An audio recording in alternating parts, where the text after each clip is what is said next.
Seguimos hablando de esta revolución neolítica.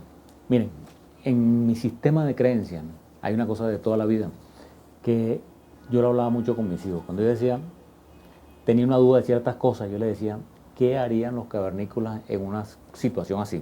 Y me refiero a la dieta o a los hábitos. Vamos a decir que el paleolítico duró 2.800.000 años y el neolítico tiene 10.000 años. Vamos a decir, nosotros fuimos diseñados paleolíticamente. Eso significa que nuestra alimentación y nuestros hábitos tienen que tomar en cuenta esos dos hechos.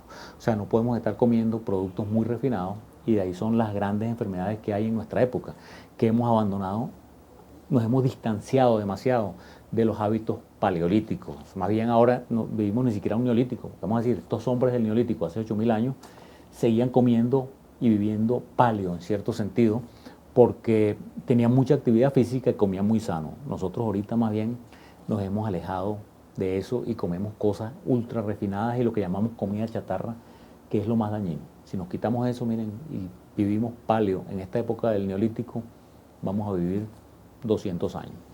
Entonces les estaba hablando de que hubo un pueblo que fueron los sumerios que llegaron a esa zona, a ese creciente fértil. Esos sumerios, bueno, fundaron ciudades, quizás la más importante es la de Uruk y quizás la más conocida de nosotros es la de Ur. Si leemos la Biblia, Abraham salió de la ciudad de Ur. Ellos fundaron grandes ciudades, crearon una gran civilización, inventaron una serie de cosas. La más importante, seguramente, o las dos más importantes, son la escritura.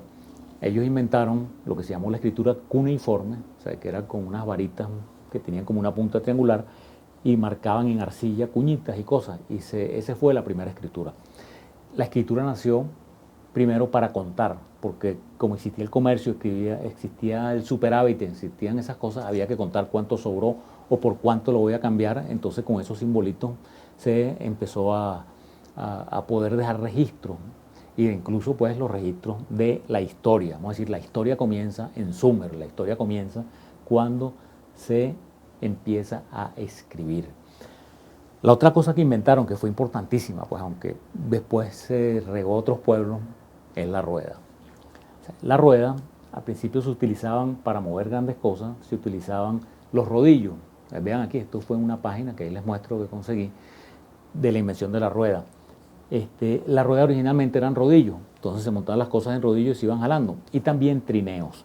Entonces se empezó a hacer una mezcla de rodillos con trineos, se montaba un trineo encima de un rodillo y se iba jalando. Entonces en el rodillo, como ven en la figura, se iba haciendo unas muescas y así fue naciendo la rueda. Cuando nació la rueda fue una grandísima revolución, ya que entonces se pudo trasladar mercancías hasta lugares mucho más lejanos.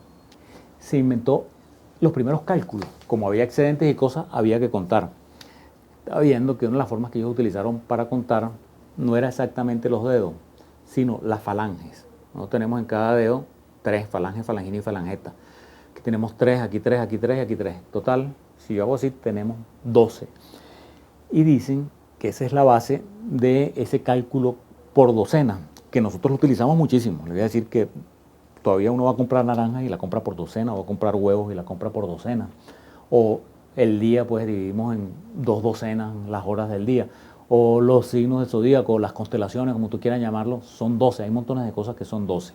Claro, eso tiene otra explicación también, que el 12 es un número muy fácil de dividir. Yo puedo dividir 12 por 2 y me da 6. Lo puedo dividir por 4 y me da 3, o por 3 y me da 4.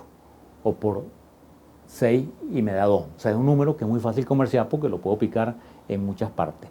Pero miren, también se inventaron en esa época los imperios, porque se crearon esas grandes ciudades y esa gran prosperidad, y hubo pueblos que querían apoderarse de esa gran prosperidad.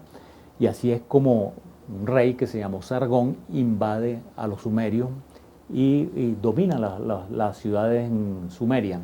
Podemos decir que las ciudades más antiguas del mundo nacieron por esa época de Sumer y de Mesopotamia. Las ciudades más antiguas del mundo, en este momento, que han estado continuamente pobladas, están en esa zona, como es en Damasco, allá en Siria, como es en Sidón, en Líbano, como es en Biblos o como es en Jericó, allá en Israel. Pero en definitiva, amigos, la revolución más importante de todos los tiempos de la humanidad fue cuando el hombre salió de las cavernas, se hizo sedentario y comenzó a utilizar todo ese desarrollo que había tenido en esa época paleolítica, de su capacidad cerebral, de su capacidad, de sus habilidades para crear cosas, para defenderse, para ingeniarse, y se asentó en ciudades, se desarrolló, y es así como se desarrolló la humanidad hasta nuestros días. Muchísimas gracias y ahora vamos a nuestra acostumbrada sesión educando a nuestros padres.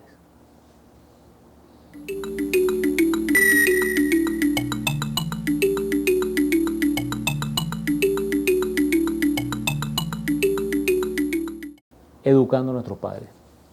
Miren, cuando uno lee de estas cosas, del paleolítico, del neolítico, ve los esqueletos, vean aquí este esqueleto de un neandertal, vean este de un cromañón, o vean estas pinturas rupestres pues, de la cueva de Altamira o de las cuevas de Lascaux en Francia. Todo eso se hizo hace 20, 30 mil años, y las personas que hicieron eso, amigos míos, ni sabemos ni nos recordamos. Es una cosa que pasó.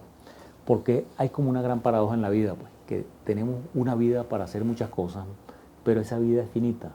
Y amigos, van a pasar 20, 30 mil años más y muchos más. Y nosotros estamos aquí, como dicen, viviendo nuestro cuarto de hora. Y la recomendación en este Educando a nuestros padres es que este cuarto de hora es importante.